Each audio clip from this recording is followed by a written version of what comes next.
វ៉ាមែនតើបងប្អូននៅគៀកផ្ទះនេះខ្ញុំចាមានកន្លែងលក់កាហ្វេមួយកន្លែងតម្លៃធូរថ្លៃមួយកែវត្រឹមតែ3000រៀលឯហើយវីដេអូនេះ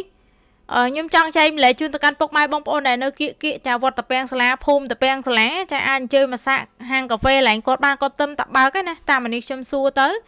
ចាគឺទីតាំងគាត់លក់កាហ្វេគឺ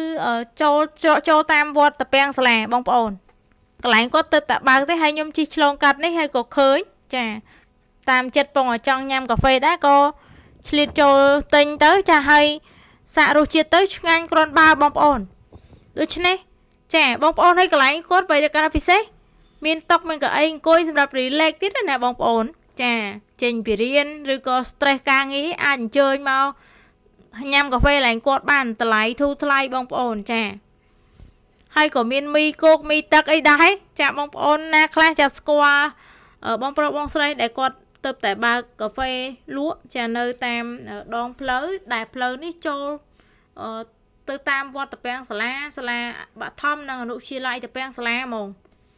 នេះបងប្អូនទីតាំងឃើញបងប្អូនធ្លាប់ជិះឆ្លងកាត់អត់តាមផ្លូវម្ដុំនេះហើយខ្ញុំជឿជាក់ថាបងប្អូននៅខាង